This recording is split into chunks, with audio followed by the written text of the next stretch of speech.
Well, hello everybody. This is Mr. Wes Moore, and welcome to Macroeconomics session number 9.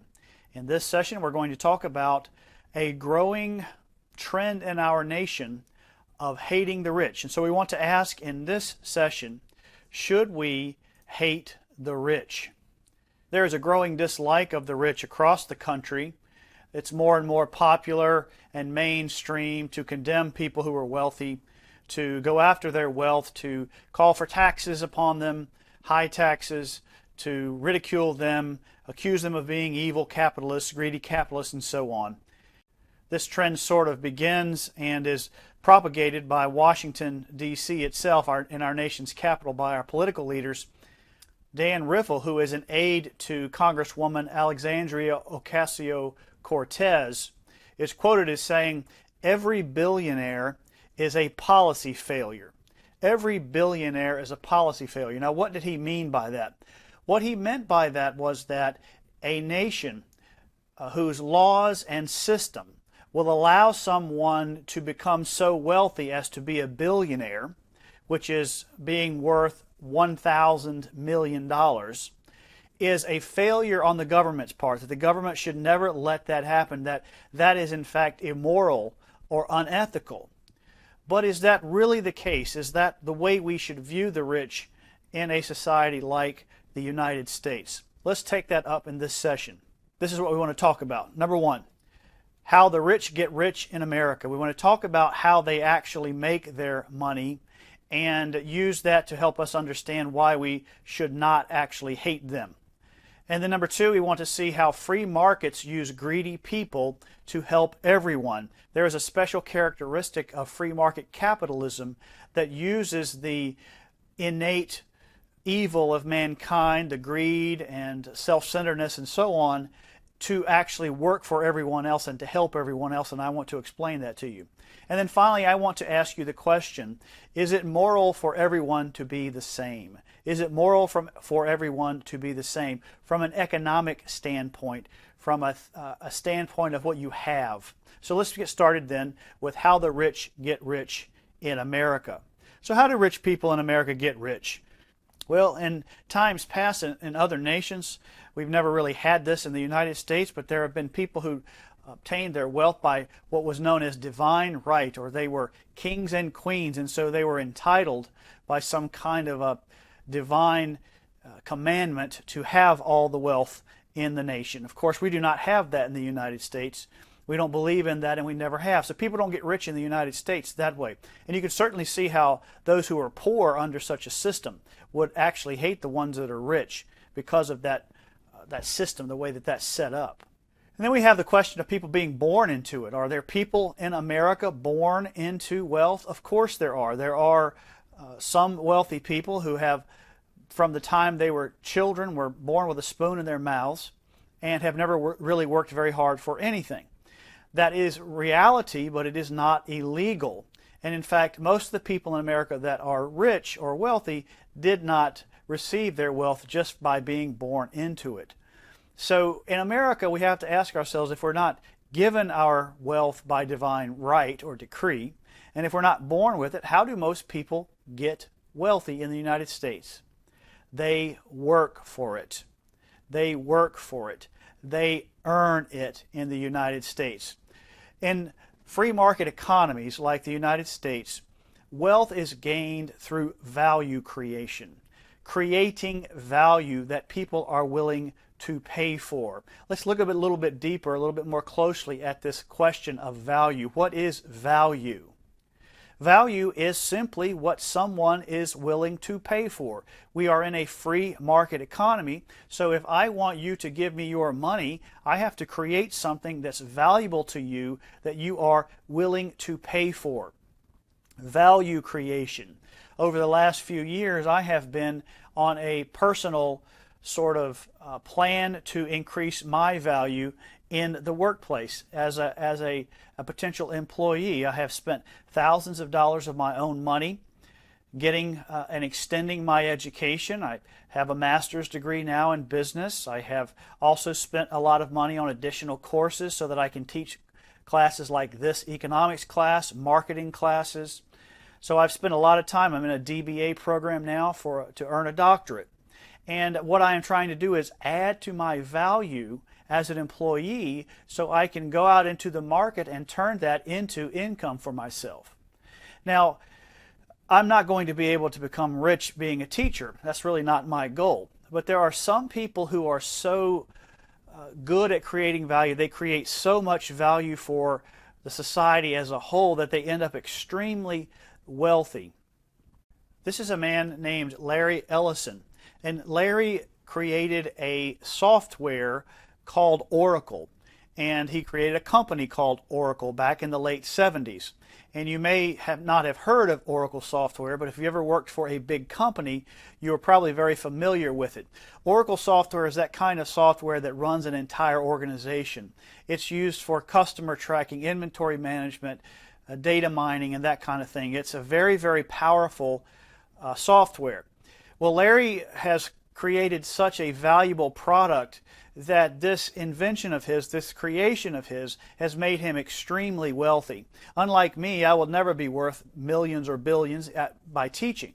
But Larry has created so much value in the marketplace that his net worth is somewhere around $59 billion. He has created a tremendous amount of value, and this has led to his wealth. Well, let's talk about how that actually works. How does a man like Larry Ellison end up with all of this money by creating a software package that a lot of people like?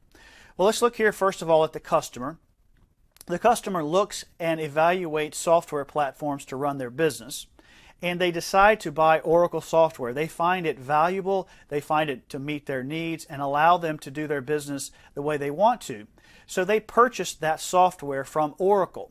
And in very simple terms, it's more complex than this, but in very simple terms, every time someone buys a version of Oracle, they actually end up giving Larry a little bit of their money. He gets a little bit off the top because he is the creator of that software, he's the creator of that company, and although the company now is a publicly traded company, he is the founder and the creator of all of that value. So this is how Larry gets rich over time. He creates value, you and I choose to pay for that value, and then he becomes wealthy off of the value that he has created.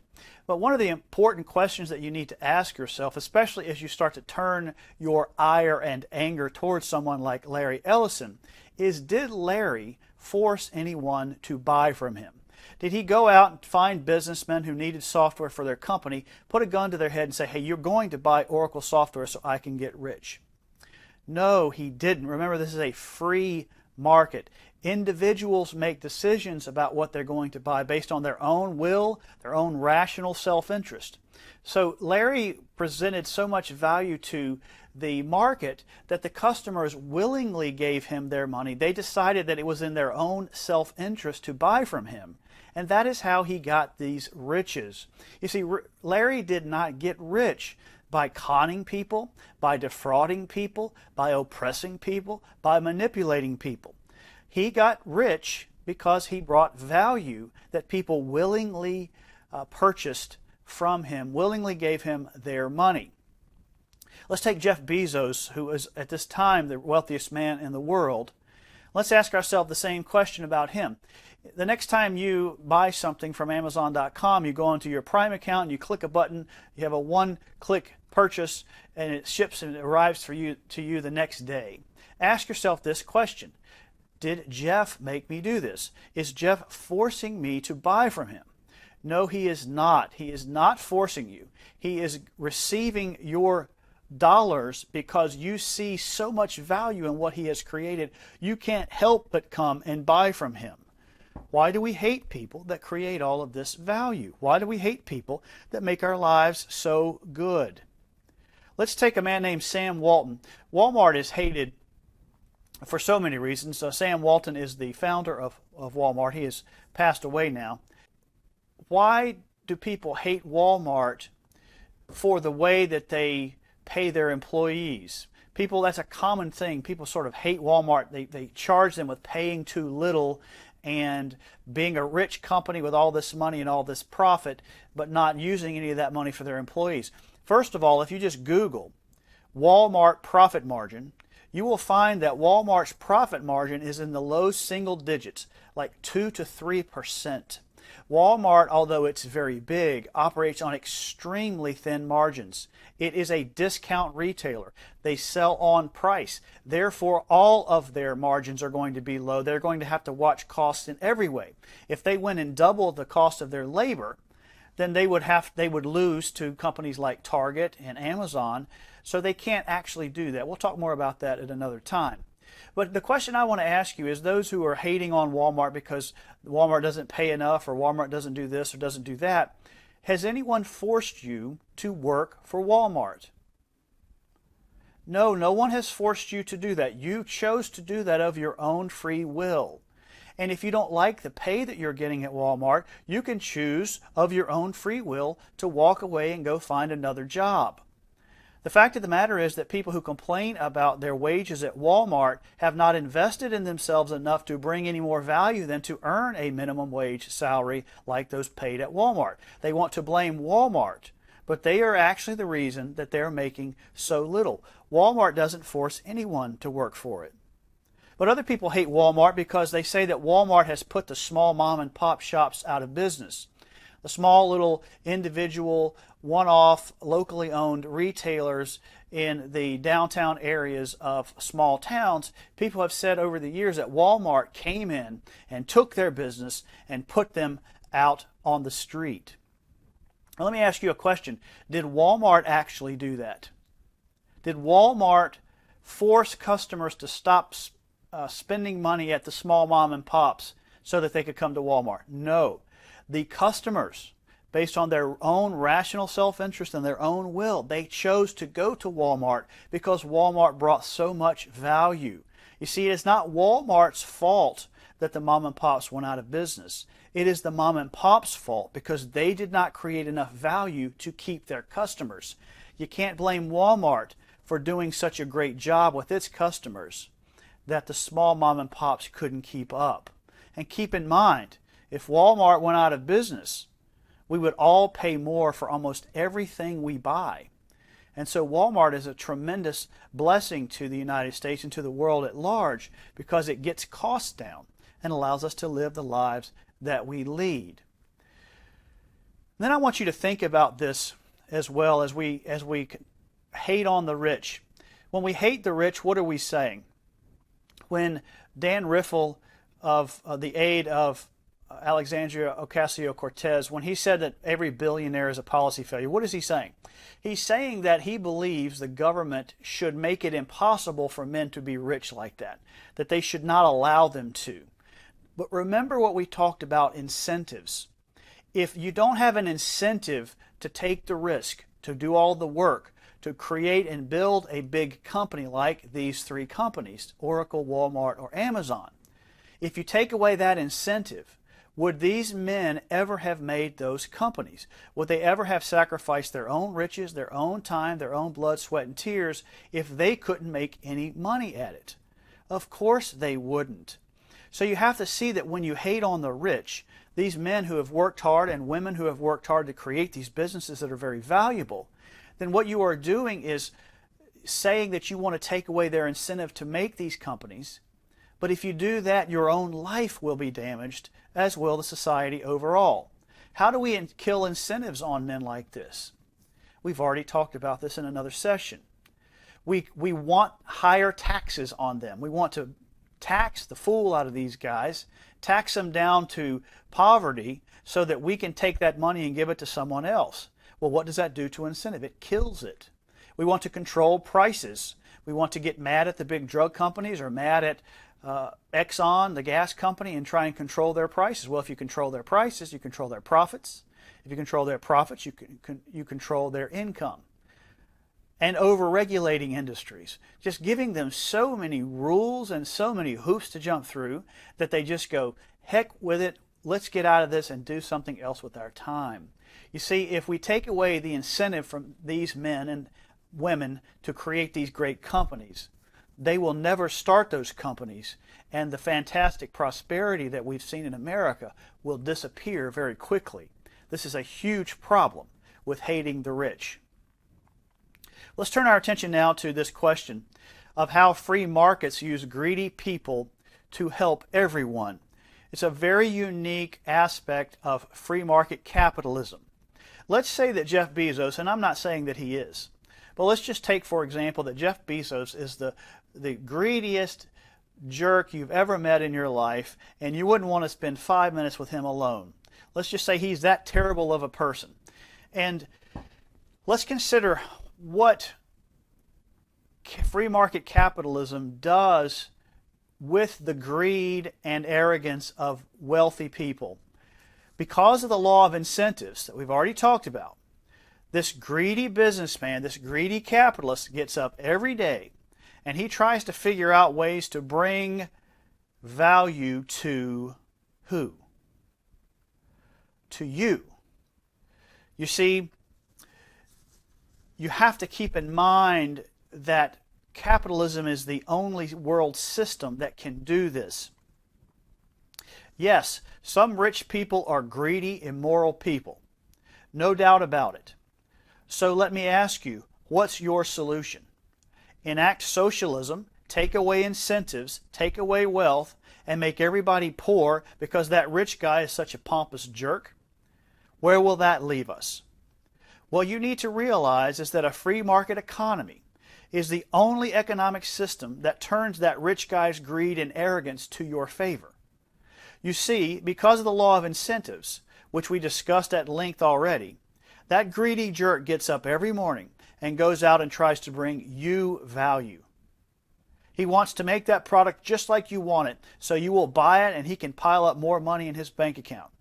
And that arrogant rich doctor can't wait to perfect that new surgical tool to save thousands of lives like yours, so he can get his picture on the cover of a magazine. Immoral people will exist in either economic system. I am not saying that greed is good. I am not saying that arrogance is good. They are not.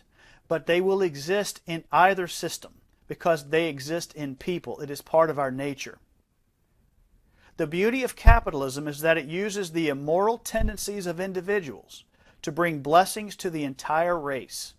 Socialism, on the other hand, just destroys everybody, rich and poor, righteous and sinner alike. Now let's ask this question, is it moral for everyone to be the same? From an economic standpoint, not moral, not the same in terms of their innate value as human beings, but just from an economic standpoint, is it moral for everybody to be the same? We hear a lot of talk these days about equality when it comes to economic type things. And the real argument is that it's not fair that some people like Sam Walton, Jeff Bezos, Larry Ellison, it's not fair that they have more than somebody like me or you. Somehow it's immoral for them to have more, for there to be an inequality. See, we've got this term equality tied up with morality in economic issues. And it's a very, very poor use of the term. It's a very foolish use of the term. So is it moral for everyone to receive the same of all of our resources, and for no one to be able to receive more resources than anyone else? It is not right for equality to be measured in that way. That is actually a foolish way. Number one, people have unequal skills. Not everybody has the same abilities. People have different talents, different things that they're good at, things that they're expert at. And because of those unequal skills, some people are going to be worth more than others in the economy. It's not immoral to say that. It's simply the fact of the matter. A surgeon, a brain surgeon, from an economic standpoint, not as a human being, is worth more than a janitor. He has greater skill, greater intellectual capacity.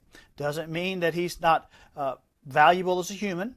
Doesn't mean that he should be treated like a dog. But simply from a standpoint of how much wealth he should be able to have, the surgeon deserves to be able to earn more wealth because he has greater skills and greater abilities. People also have different motivation, unequal motivation. Some people are go-getters. Some people get up every day and go out and try and make things happen and create value and build things. Other people don't. The fact of the matter is a lot of people are just lazy. They would rather work the system than work a job. And so those people, it is not right then to take from someone who gets out and hustles every day and works hard and works long hours to create value and build things, take that money from that man or woman and give it to someone who doesn't do as much. It's simply not fair. That is immoral. They have different dreams, different work ethic, and they have different risk-taking desires. And then finally, there's an unequal contribution. People make different contributions to the society overall from an economic standpoint. Some people perform better than others. Some people produce more than others. It's only natural then that those people should be able to earn more because they contribute more. It simply is not fair to take the resources from someone who contributes a lot, take them just for no other reason than you don't want him to have them, and give them to someone else who either doesn't have the same contribution, the same motivation, or the same skill. That is really the immoral thing. What we should strive for is a system in which every person has equal access to opportunity, not equal distribution of rewards. Let me say that again. We should strive for a system in which every person has equal access to opportunity, not equal distribution of rewards. A system where any person, black, white, any other race or creed, tall or short, beautiful or not so beautiful, from a redneck town to a high-class neighborhood, every person has the same opportunity. You can go out and do whatever you want to create value, build a business, build wealth, and you can keep it for yourself if you do that. That equal opportunity, equal access to opportunity, but not equal distribution of rewards. That's the kind of equality we need. We want every individual to be able to attain the highest level of success they desire given their gifts and character. When it comes to this goal, there is not a nation on earth that gives more people more opportunity than the United States of America. This is why people from all over the world line up to get into our country and risk their lives to cross our borders illegally. In America, women have become astronauts, poor white kids have become business owners, and a black man has become president. There is no nation on the earth that provides more opportunity to more people than the United States. It is not immoral for people to have different wealth levels based on their contribution, their skills, and their effort. It is immoral, however, to take the money and wealth that those kind of people earn and give it to those who have not earned it. That is the immoral thing that we must look out for. Well, that's the end of session 9. I hope that you've gathered a few important thoughts from this. You'll meditate on some of the things that I've said. I appreciate your time today. We look forward to our next session together. Have a great day.